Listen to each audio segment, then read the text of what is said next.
Hi, my name is Laurie Burke. Thank you so much for stopping by and your interest in voiceover. Today, we are going to be going over Microphones 101. What I did is this is taken from a YouTube Live that I did for Backstage Magazine. If you don't know about Backstage Magazine, check them out. They're wonderful. They post casting for voiceover artists, actors, singers, pretty much all creatives, and I do quite a few videos for them on voiceover. So today the subject is microphones. So whether you've just started out or whether you've been working in voiceover for a long time, hopefully you'll get some really good information from this, I hope. At the end of this video, and you'll see me answering questions throughout, there's even more questions that came from viewers, and hopefully some of those answers will help you. Maybe there's some of the same questions that you might have while I'm explaining a little bit about microphones.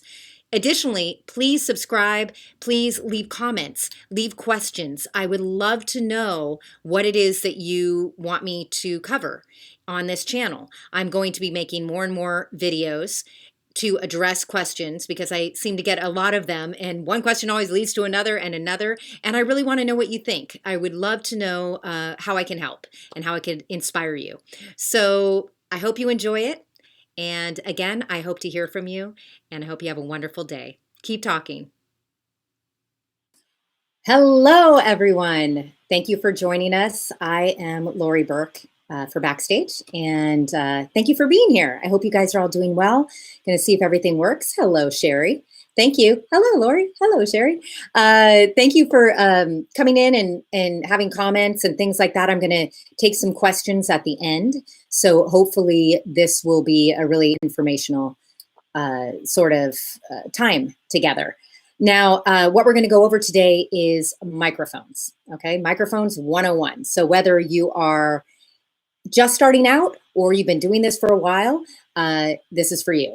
So a little bit about me, so you know why maybe you might want to listen to me or you may not want to listen to me, is I worked in voiceover and on-camera acting and casting, actually. I've been doing voiceover and acting for 15 plus years, also coaching commercials, industrials, narration, animation, films, singing, jingles, my degrees in broadcast communications, radio and television.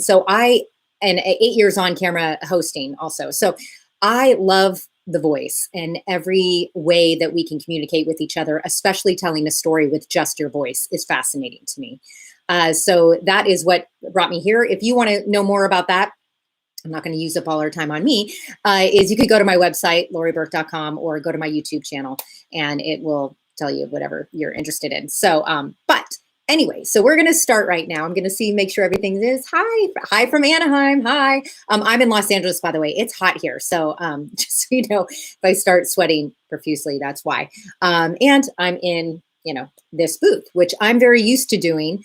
And somebody asked me this. I just want to say this really quickly. Last time, what do you do when you're really hot in the booth? Like, how about a fan? No fan. You can't do any of that because the microphone is going to pick up on that noise. So you really just either have to step outside or take a break, which I advise anyway for hours that you're in the studio, which we typically are. Just something to think about when you set that up. Hello from New Jersey. Marilyn, hi. How should I get started for voice acting? Okay, George, listen, you can go to, I don't know if I have it on my YouTube. I might have it on my YouTube. But definitely it's on Backstage. I did another one of these on just the fundamentals of getting into it. But I'm also going to have some more stuff on my channel lately. So hi, Michael. Yes, I did make this booth in my house. So anyway, I said I'd take the questions at the end, and here I am getting off track. Okay, which happens with me. So the first thing I want to emphasize is the first thing you need is training. If you don't just say, oh, I heard I had a good voice, I'm going to go out and buy this great expensive microphone that I did all this research on. Laurie said this is the type that I should get, and I'm going to be great, and I'm going to go into this career. That's not how it works, okay? How it works is, it's like are there any photographers out there? I'm a photographer. I assume there's some that are coming. Hi from San Francisco, by the way. That's my hometown. Yes, okay, so photographers know this, or people that take good pictures. You can take an amazing picture with a nothing camera, a disposable camera, right? Nothing. You could also have a really expensive camera and take a horrible picture, right? It's really the training in it. And as you have your love grow into kind of knowing what your strengths are, that's where you invest in this, higher equipment and more expensive things like that. Does that make sense? It does you no good whatsoever to go out and buy this really expensive microphone before you know what you're doing. It is, as a matter of fact, it will hurt you because it'll probably pick up a lot more things that you're not aware of and you haven't trained your voice for yet to deal with. So I want to get that out of the way. The second most important thing would be your space, just so you know. So microphones are actually third on that. Okay, not to, say that this isn't very useful, because it is, but as far as the timeline that you should be investing in, that is, you want your education first. I'd say that's about 70% there, So anyway, so that's that. So we're going to go over first a couple of the different microphones out there, because I know that especially if you're just starting out, or even if you've been doing this for a while, it gets confusing, these different vernaculars, different words for mics, right? So I thought, you know what, I'll show you some. Now, I've been doing this for quite a while. I just have a bunch of mics, right? Which is what I advise, actually.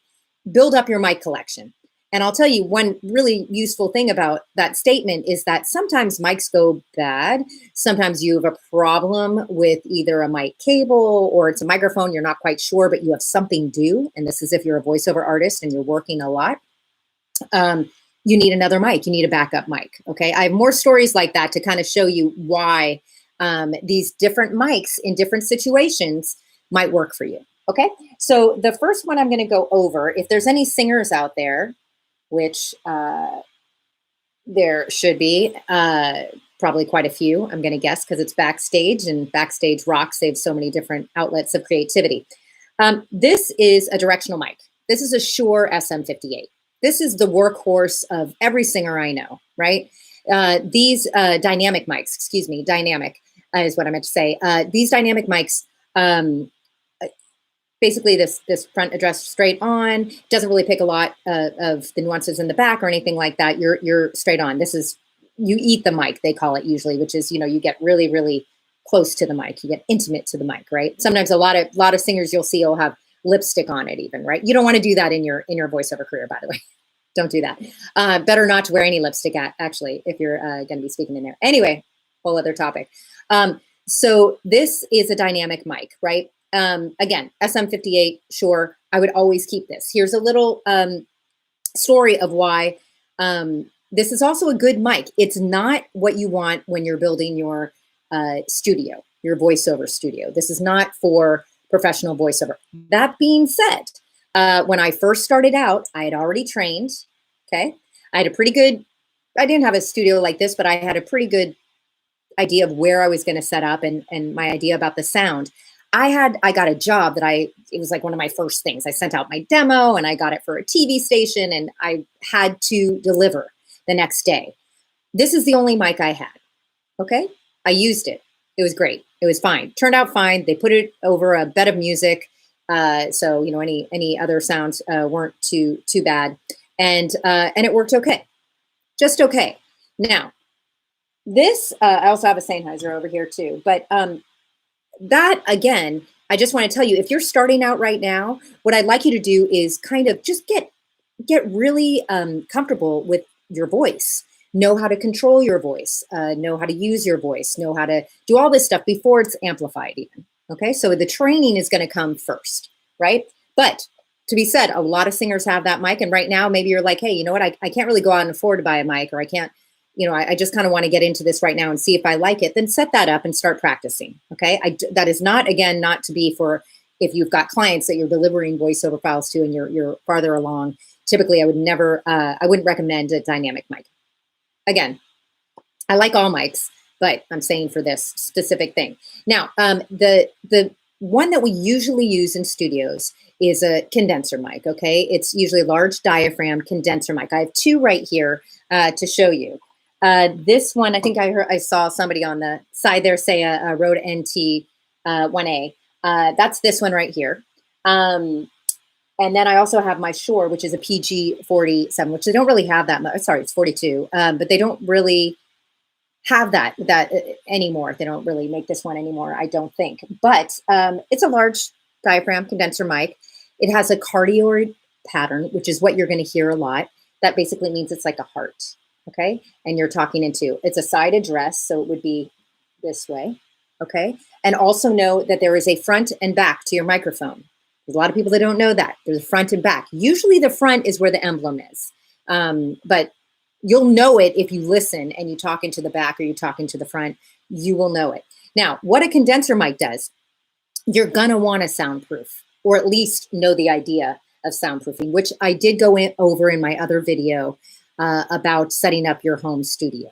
Okay, you want the idea of knowing how to get the best sound and to soundproof your space. So with that, it's going to pick up a lot more nuances. It's going to pick up higher frequencies. It's going to pick up a lot of things that we hire voiceover artists for. These little things in their voices that make them so different than other voices. Okay, so that is why like the dynamic mic isn't going to give you that. The condenser mic is going to give you that, but you do have to know how to use that microphone and how to use it responsibly and how to use it to where you actually like the sound that's coming out. So this microphone, this dynamic microphone, how do you know that it's dynamic? Okay, this takes a mic cord, right? Like this. Now, some of you already know this, but I'm just going to go over this anyway. Right? Like that, okay? And then that goes into a preamp, which is what I have here. I really like Focusrite, by the way. I will say that right now. Focusrite rocks. And it's the same thing with this. You're going to have a cord. You're going to have this XLR, and it's going to go into your preamp.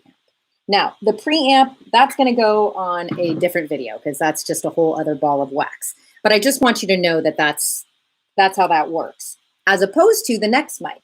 The next mic is a USB mic. Now, I got this USB mic, and this is another story to tell you how all mics, you know, have their purpose. I was in Florida visiting my father, who I love very much, and a voiceover thing came over. I thought I was clear. I thought I didn't have anything, but it came up. So I was like, okay, I got to do this, I'm not sure who it was for. I had no mic. I had a pretty good, decent space to record it in. But I thought, you know, that I'm just going to buy this inexpensive USB mic, see if I can make this work and sound decent. Now, again, I'm very trained. So if you have the training, you can use a mic like this and it'll get you by. It's not what I would prefer, but it'll get you by. This is a Samson. I really like this. This was like, I want to say like 40 bucks, 35, 40 bucks. Would I use this for everything? No. But is this better than using, let's say, your Audition on your phone? Absolutely. Absolutely. It also has a thing here for different patterns, which is what I kind of went over with the cardioid pattern. And I really like this. It's just called the Go mic, right? Again, you need to kind of know, because you'll hear different your plosives, and you're going to hear a lot on this mic. You need to know kind of how to control your voice. However, this little mic clips right on. It could also go into your phone. There's a lot of things with this mic that I appreciate. Again, you don't want to use that in your voiceover career when you're building your studio, okay? Audition's great. It goes directly into your computer or any USB. Also, you know, the new iPad Pro, which is amazing, that's going to take something like this if you don't want to go to a whole other preamp. You can record through a USB mic. There are a lot of, all the big manufacturers make USB mics as well. I'm not saying that they're bad. They're just not to the quality of a large diaphragm condenser mic, in my opinion. Okay, so to get that quality, you really want to have a large diaphragm condenser mic. So I guess my takeaway from this is start with what you have and build your way up. What I did, I coach as well. So one of my students was asking, what do I get? And I found this great package deal, right? It had a decent mic. Now, prices, let's say, for mics, prices are going to range all over the place. But you know, in the 1 to like 300, you're kind of in the same, fishing in the same pond, if you will. Okay. Then it goes up slightly, maybe, right? And either I'm a big Shure girl, and I'm big. I like Rhodes as well. I like my Shure though, because I've kind of stayed on that Shure path, and I love Focusrite for preamp. I saw somebody else just asked another question with that. Started super excited. Okay, Focusrite. Yes, thank you. Somebody answered that question. Anyway, so I was totally losing my mind here. That's the price point that we're talking about. Now, when you're starting out, and let's say some of you are probably tuning in because you're wondering, how can I start right now? How can I work on this? Okay, find somebody to train you. And also use the mics that you have right now and start listening to your voice. Really start getting comfortable with it. I'll tell you, you got to hear yourself a lot. You're going to want a microphone and you're going to want a setup that you're going to enjoy hearing your own voice, and also your own voice in all these different ways. Hopefully, whoever you're training with teaches you all these different ways of using your voice for whatever the subject matter is. Okay, so then it goes up to, if you go to a studio and the bigger projects, for example, that I've been lucky enough to do. First of all, never touch a mic. I've said this before, but I'm going to say that again. Never get into a studio and touch somebody's mic. Just don't do it. There's so many reasons why, but I'm just going to tell you, don't do it. It's not your job. However, those mics, let's say a Neuman U87, which is pretty much the standard in a lot of studios, are over $3,000, right? It's got a big, and then there's mics way more expensive than that as well. It's got a big range. So I think your next question is probably going to be, well, how do I decide what mic to do? Okay, I've got two things for you. One is after this, I'm making a video on getting more specific in the different mics and the different qualities of the mic. I'm going to put that on my YouTube channel, which is under Laurie Burke. And that way I can kind of dedicate time to specific qualities of each microphone. Okay, so you can watch that. But in the real world, and not in the pandemic that we're in right now, you would go to maybe even Guitar Center and have a shootout, which means that you have all the mics in front of you and you could listen with headphones and you could kind of see the different nuances in your voice, what you're looking for, if it's picking up a lot of plosives. For those of you who don't know what that is, this is why we have a pop shield, right? Pop filter here. It's the P's and the T's, and it picks up your breath as you're talking. I'm just trying to use layman's terms. So you're going to want to listen to all these different mics and see which one you really like, which one really, mic's kind of an extension of you, right? I was kind of joking today with my brother on the phone. We were talking about mics and I was like, you never forget your first mic, right? You never forget your first, like I still love the SM58 because I started on the SM58 singing, right? And then I went into voiceover and then I just built up my collection. And if something happens and something goes out, I'll use whatever mic I can. I've got a couple condensers, but just to get the job done. Okay, so since you can't go to the Guitar Center one and you can't really, do that, I'd say my advice would be get a package, which would be a preamp and a microphone. Again, I'll go over that in another video, and use that mic. That mic's probably about the $100, $200 range. Get to know your voice. Use that mic as your training tool, okay? And listen to it. Use that mic as your training tool. Listen to it. Get to know, how you want to deliver things. So decide on your read first before you get into the whole microphone thing, okay? And then when you get into this and you really want to do this and you love it and you become like a mic freak like me and a studio freak like me, then you can move up. And then when you get more jobs, they'll pay for, that'll pay for your newer equipment, okay? So I hope that I stress that enough. I also wanted to say too, people ask me a lot, how about the proximity of the mic? Okay, so I usually use the hang loose thing, right? Which is kind of like this. So I have this pop filter here. Pop filter is usually about an inch. People vary on that. Let's say to here, that might even be kind of far. I have about I actually measured this, about 7 inches. But let's say like this, right? I'm going right into it. That's a pretty good guideline, I think. Let's see, in the UK, that would be, I think, 15 to 30 centimeters, right? So we're saying about 6 to 8 inches, 15 to 30 centimeters in the UK. Now, the closer you get to your mic, the more bass, the more like a radio broadcaster. Now, a way that you can do that at home just right now, watching me without a microphone or anything, start talking like this, right? Hello, I love baby bananas. Hello, I love baby bananas. You can hear it. You can hear that bass. You can hear what I'm talking about, okay? The farther you get, the more of the room you pick up. okay? The closer you get, the more of the bass you pick up, right?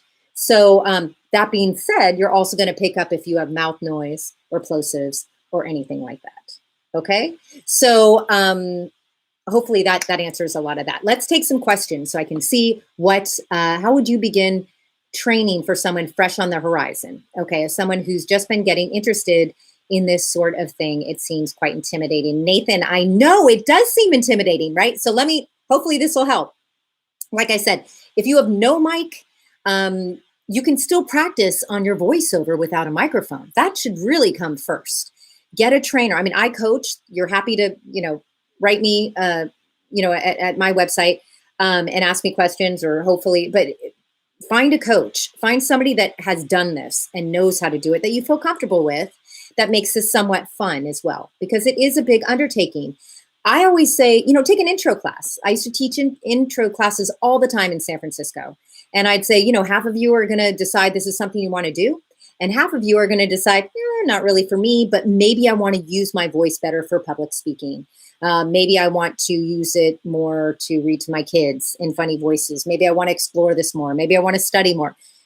I'd say take an intro class and start doing that. Also, there's videos on YouTube, like I said, myself, other people that can actually tell you, okay, this is what it's all about. Okay. So don't be intimidated by the equipment. I've said this every single video. It just really irritates me when people put a lot of money in equipment before they even know what they're doing.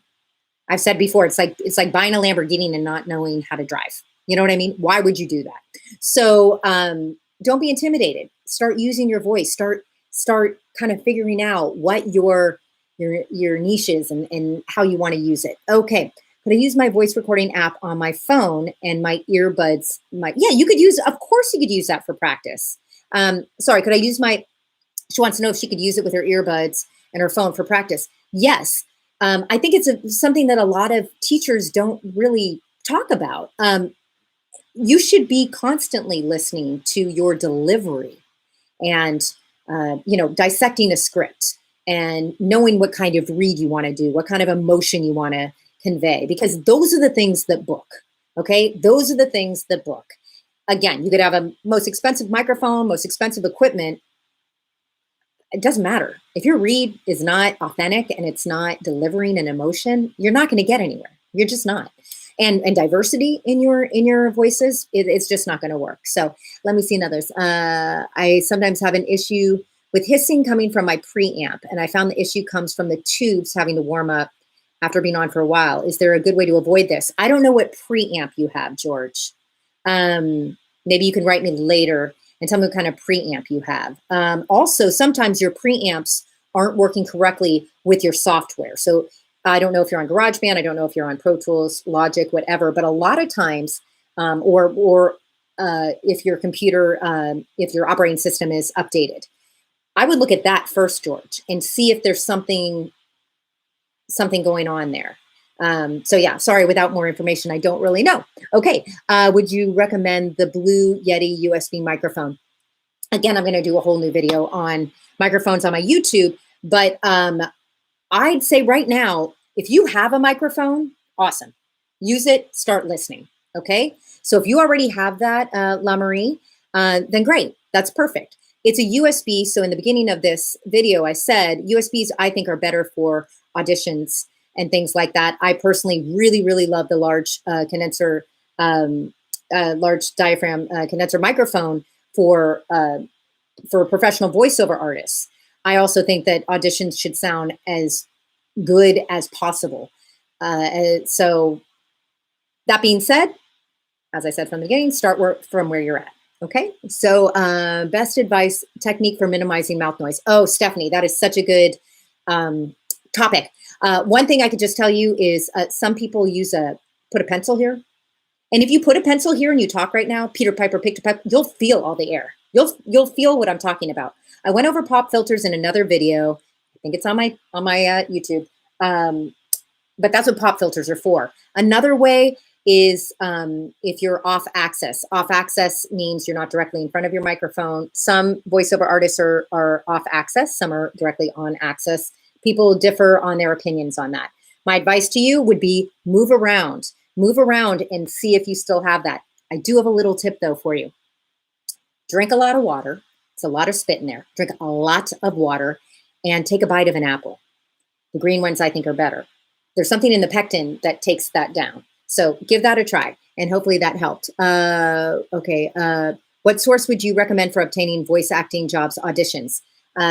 Tivoli. Oh, I love Tivoli Gardens. I don't know if that's what you're named after, but I love that. Anyway, Backstage is obviously has a lot of voiceover right now, especially, and it's growing. So of course I endorse Backstage. I think they're wonderful. I would also say, because this question came up before, how about the pay-to-play sites, which are the ones where you pay and then they send you auditions. If you're just starting out, use that as a training. Use that as a way that you can kind of get down. Hopefully you've trained already and you know how to deliver a good audition and send in an audition. And don't expect really to get booked by it because most of those big jobs are probably going to agents that would then deliver to people that have this. And these days also with Source Connect, which is a way to connect with studios. But it's a great way to kind of hone your skills. So you're always honing your skills. I'm always learning something more. I've been doing this for how long? I'm always learning. There's always a different way. And sometimes oh, wow. And finding a different voice, right? And I'll go, wow, that's really cool. And that's what I work with my students on. Like, because most of us have been told, oh, you have a great delivery, great voice, right? But that's one voice. So right now, and especially if you're getting an animation and character voices, they're hiring people. Those people are doing, 4 or 5 different voices on a show sometimes. So you want to be as marketable as possible, and it's more fun. So there's that. Okay, what do you recommend for a VO demo reel? Length of each clip. Okay, different emotions. I went over this too in another video. So I'll just say quickly, I would have your demo reel. Take it to a professional studio. If you're studying with somebody, ask them what studio they would recommend and if they'll direct it for you, and pick the scripts for you. You want really good scripts. You want a bit of music behind it. Each little bit. Now, this is how the demos are now, still, and have been for the last, 15 years. This could change. You want probably about a minute to a minute and a half tops for each reel. So let's say it's a commercial reel, which I recommend doing first. That would be 5 or 6 clips per one. And you really should work with somebody to get the different emotions on it. So I hope that helped. Allows you to do audiobooks. You know what? I don't know. Somebody just asked if SAG allows you to do audiobooks that are not signatory or non-union. I don't know. I actually don't know. It matters if you're SAG or FICOR, and that's a whole other ball of wax that I'm not going to get into. I would say, get on SAG and call your SAG rep. They're going to probably say, don't do it. I don't know if that means that it's legal or not. Just so you have for beginners in acting, voiceover acting. This is coming from Sand Express. What are some tips that you have for beginners in acting, voiceover acting? I am new to this and was looking for any tips and tricks you might have for beginner actors like me.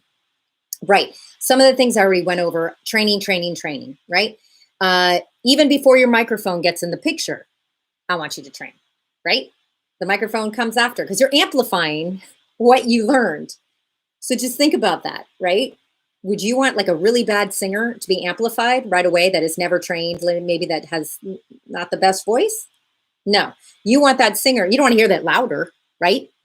So you want to train and make sure you know what you're doing with your voice and that you can deliver well before you really amplify and get into it. And that's why if you listen to anything, you take away anything from this, I hope it's that, start where you're at, work on your technique, work on your skill, study with somebody. Again, you could always ask me questions, go to my website or my YouTube channel. And I'm happy to give advice there as well, to give you a little bit more of a in-depth sort of thing. Another one for beginning. Okay. Oh, good. Thank you, Backstage. Backstage just linked out my first video that I did, which was like an hour long, by the way, and it's on Backstage. Thank you. I didn't know you still had it. Yay. Okay. So that's great. Okay. Somebody is asking. So this, again, I'll probably talk about this in a different session because we're going to wrap it up pretty soon. But someone is asking, I have a rich baritone voice, not really suited character voices. What's a good avenue to take for more traditional voice work, commercial? I mean, Greg, you'd want to make a commercial demo anyway, and then find out some other things in your voice that you can do with your voice. Besides that, you might have a rich baritone voice, but hey, we all have all these voices that live inside us, right? And that's what you want to work on, is having that thing. Also, it just makes it so much more fun, right? Who wants to speak in the same voice? Now, my voice is suited to commercial. Most of my things have been commercial, narrative. I have done animation as well, but animation now is also more and more, everything's conversational and everything's more of an authentic kind of character. So the baritone voice, I would say that's going to be an interesting mic pick for you also. Because again, if you watch the beginning of this, different microphones produce different sounds. Different ones are suited to higher frequencies, lower, closer proximity, farther proximity. Okay, I'm going to take just one more. When starting out, do you recommend one particular coach, or will you suggest training with lots of different teachers to learn different styles and techniques? I would find a coach that you like and stick with them. I really would. But find somebody, and I'm not just saying this because I've worked a lot, but find somebody that has done it and continues to do it. So then they're on top of the trends and they kind of know what the latest thing is and can keep you up on that, as well as equipment and as well as different things that come in. So I would stick with a good coach that is also working, or at least works with other people, keeps on top of the game. Okay. So, and again, you're welcome to, I was going to say me, but no, but go to whoever you feel comfortable with, who you think is qualified and that cares about your voice and also wants to see you succeed in other avenues, because it's also, remember, this person is not only training you for that. I know for myself, it's more of also one of my students said it like a therapy session. I mean, kind of, because you also want that whole mentality for the business that you're running, right? And how you're going to do this. It's just like acting and getting in acting, right? Acting is a little different because I think you could use different techniques. I wouldn't advise that with voiceover. It's too quick. It's too quick. You want to know your instrument and you want to know how to play it well. Okay. It's like any other instrument like that. Okay. Maybe I'll take one other. Thank you for answering my question. It was helpful. Oh, you're welcome, Sand Express. That's fine. Okay. I think Studio House struggling to make it and sending files direction. Okay. I'll do one more. Experienced radio voice. Just set up studio and house. Great. Struggling with the making, sending files, etc. Direction you can point me. Okay, Michael, I don't know what your system you're using. Are you using Logic, Pro Tools, GarageBand? I say if you have a Mac and an Apple, use GarageBand. And you bounce that right out. I'm not sure if that's a question that you're asking me, but feel free to write me. Yeah, because the sending files. Now, if you're sending full files, I'll just say this too, because there's two different files that you use usually. For auditions, you're going to have an MP3, which is a compressed file. Okay, that's a smaller file. That's usually what everybody's going to ask for an audition. Or if you're delivering it in full uncompressed file, which is an AIFF or a WAV file. This is all a totally topic for another, it's going to get technical, it's for another video, but that takes up a lot more space and is a bigger thing to send. So if, Michael, to that, what I do is I put it in a Dropbox, but there are other ones. People use a lot of different kind of ways of sending these big files. I find Dropbox to be pretty good. And then, you give them permission and they can download it. Okay. All right. That's it. Oh, you're welcome, Nathan. You guys, thank you so much for tuning in. I think that there's a lot, hopefully, on the chat that maybe answered some of the questions already, or you could replay this. I know that I have videos up on my YouTube. I would love to see you. I would love to connect. I'm going to be making more and more videos. It's just been crazy in a good way, knock on wood, working. So come and find me there under Laurie Burke. LaurieBurke.com is my website. And I'll have more information for you, as well as Backstage. Isn't Backstage amazing? They've just been pumping out so much information. I mean, the people I've been watching these other people in other avenues, and I'm like, this is amazing. And they are really, I think, helping us all get through this, to stay safe and healthy and have a good time. And it's a great time to get into voiceover because we're in. So anyway, that's all I got to say for that. I'm Laurie Burke. Thanks again. I hope you all have a wonderful day. I hope you just keep on talking, and I hope to see you again soon. All right. Bye.